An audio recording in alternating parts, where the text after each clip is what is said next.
Hi guys, welcome back to my channel. Welcome to my channel. If you're seeing my face for the very first time, like very first time, my name is Zina.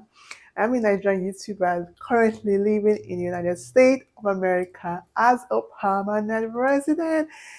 And from the title, you already know what I want to talk about.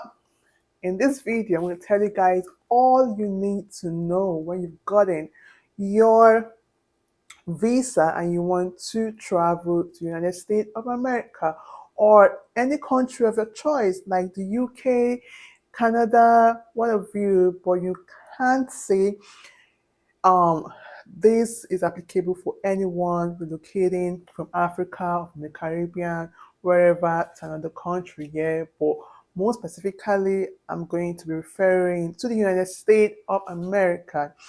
Okay, first of all, I would love to tell you guys where your point of entry is. So I got a question here from one of the immigration videos I have created and uploaded on my YouTube channel. So it is on my YouTube channel, and under the comment section, in the comment section, I have received a few questions. So she was like, she moved from Nigeria to the US and she had a transit. Yeah, she had a transit at the Washington, in Washington, DC, right? She was like, where would be a point of entry? Is it in Washington, DC, or in a location in Houston, Texas, or wherever she was going? I really can't remember the comment section vividly.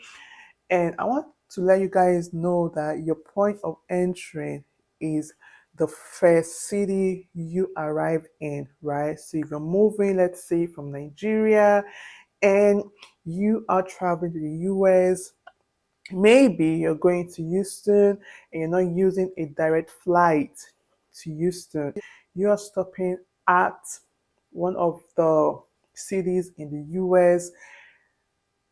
The first place that you land in the United States is your point of entry. So that's where they're going to ask you questions. You guys, your point of entry, if you are moving from Africa or wherever to the United States and you are moving cities, you're moving from that city to another city, your point of entry is the first city that you arrive in, and that is where customs, the immigration officer or officers will ask you questions, right? So I use myself as a case study. But if you are stopping in another country, let's say you're using the British Airways, just like I did, and you have a transit, you need to transit at um, the UK, you need to transit in the UK, in London, right? And then from London, you book a flight or you board a flight to the US. That means your point of entry is the US. You know, you have no problem in the UK. You're just waiting for your connecting flight. Okay? Yeah. I hope you've understood me so far. I hope so. If not, you can leave your comment in the comment section and I'll be pleased to answer them. Yeah. So, for myself, I moved to the US about a year ago with my immigrant visa.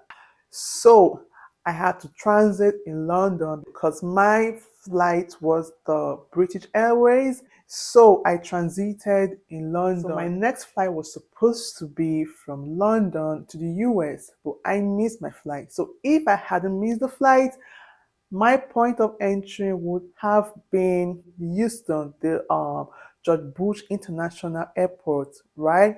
But I missed my flight. So I decided to book a flight going to another city. That was the available flight that day because I missed my flight, like I said.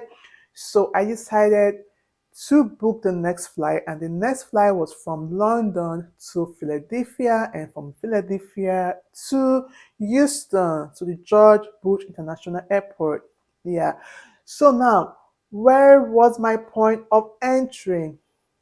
My point of entry was in Philadelphia. Do you understand me better now? Yeah, so at Philadelphia, they asked me a lot of questions. In fact, the immigration officer that saw me, because when you arrive Philadelphia, when you arrive the city in America, right, whether in Atlanta or Philadelphia or in Houston, there are two lines, yeah, those that are citizens and those that are not. So those that came in with visas, immigrant visa, student visa, F1 visa, K1 visa, tourist visa, whatever you.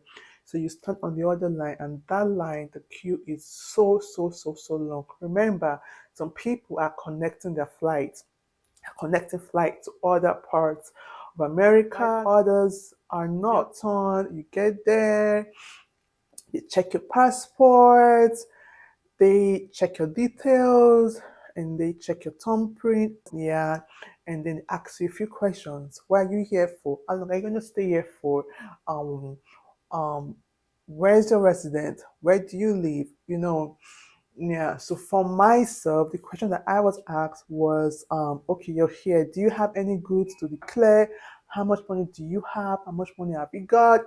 You need to declare them. And I'm like, yo, I don't have much money. I just have like $1,000 on me. Yeah, you need to declare it, because if you find out that you've got more than that, it's gonna be a very big problem for you. Okay.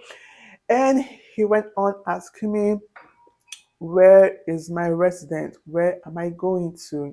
Are you connecting? What does the person you're going to be with, what does he do? What does she do? Exactly. And for me, they told me to stay by a corner. So at this point, I'm like, why do I have to stay at the corner? They were like, ma'am, can you please stay at the corner? Move to the corner. It's going to be attended by some immigration officers. And I'm like, what have I done? At this point in my mind, I want to say I was scared, but I was wondering, like, why would I stay at the corner? Like, what have I done? Like, what? Crazy shit, but yeah. No one was standing at the corner, it was just me. And then two officers came in and they were like, ma'am, can you please follow us to the room? They call it something, but I cannot remember. I remember it's been like a year. So I went there and they were like, I should have a seat. And they took my passport. And when they took my passport, they went to their decks and they were checking whatever they were checking. And in my mind, I was like, okay, I'm seated here. What's happening? And they called.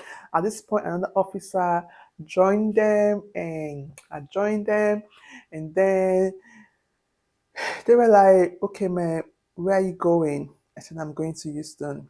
They were like, where in Houston? I said, I'm going to. I gave them the address. Apparently, I don't know what the problem was, but the address I was going to was not the address on the system. So my husband stayed somewhere before he got a house, and the new address wasn't imputed, wasn't in the system. At this point, they were like, man, where are you going? I told them, and they said, but it is different from the address that we have in our system. And I'm like, why? And I'm like, I'm going to this place. And they were like, it's different. So they showed me the address. I'm like, oh, that's the old address my husband, who is my sponsor, lived in. They were like, okay. Please, can you write down the new address for us so we can um change the old address? And I did that. Maybe I think the reason for this is for my green card, because they need this to know where they're gonna how will I put it, process your green card. That should be the reason. Yeah, that is the reason.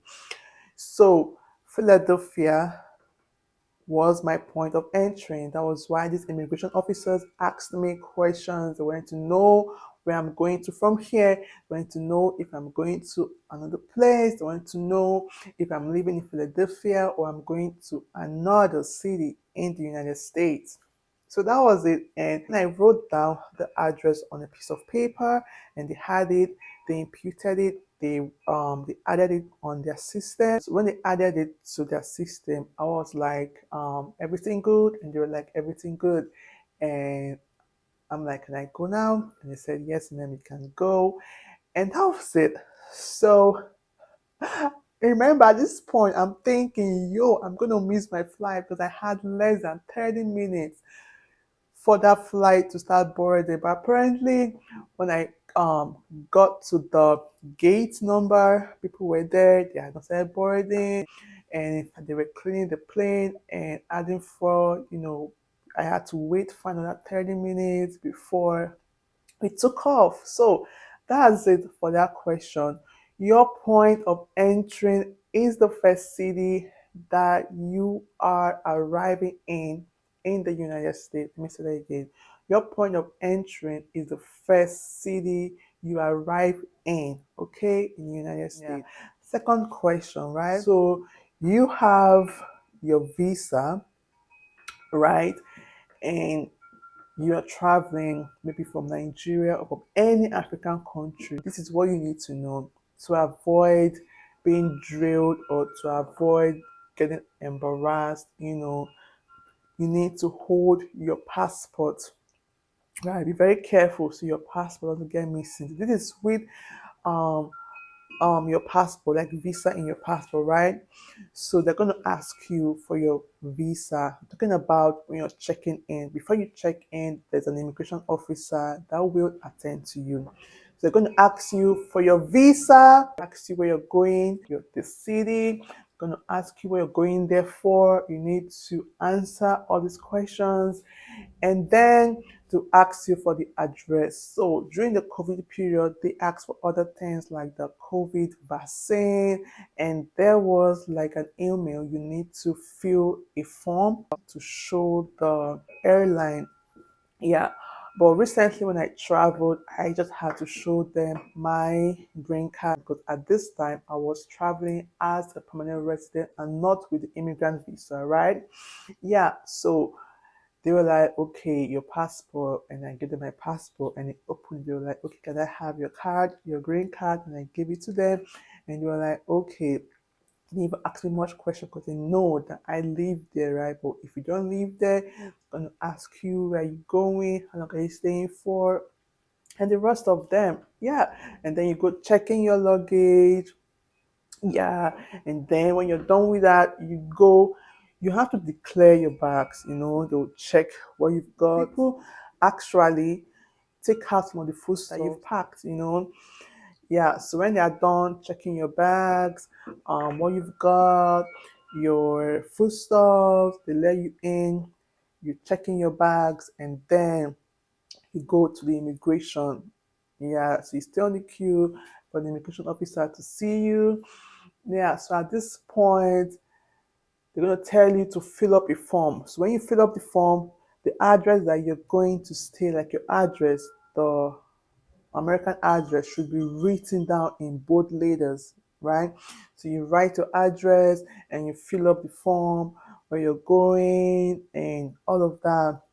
Yeah, and then you give it to the immigration officer. So at this point, you've given it to the immigration officer. They're going to take a picture of you. You're gonna check your thumbprint. You're gonna give them your thumbprint, and yeah, very easy steps.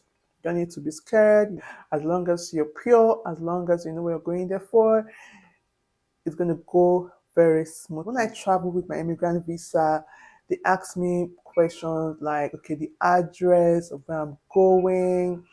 They already knew that I'm going there with an immigrant visa, so I most likely will get my um permanent resident card. That's the green card, right?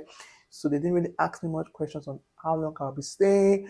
But I remember when I traveled to the US with a tourist visa, I was asked the amount of time I will be staying in the US, and I told them for 2 weeks. I'll be back before you know it. Before you blink your eyes, I'll be back because then I was a medical student. Yeah, I was in my 5th year medical school. Yeah, so it varies, if you're there, if you're going as a student with a student visa, F1 visa, it varies. I'm going to ask you how long you're going to be staying for, and just for them to know, it's not like it's the problem, but you know that you cannot stay in the US for more than 6 months. It is advisable to stay for 3 weeks and use that same visa and go, come back, go until the 2 years visa elapses or gets invalid, right? Very simple steps. You don't need to be scared. No one is going to interrogate you unless you have something that might prompt them, that might make them to interrogate you.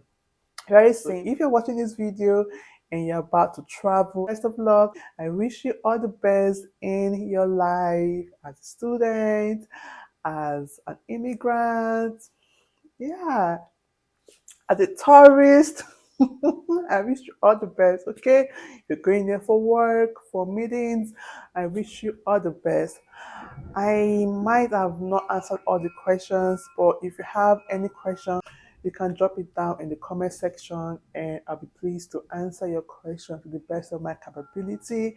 Thank you so much for watching. I'll see you all in my next video. Bye.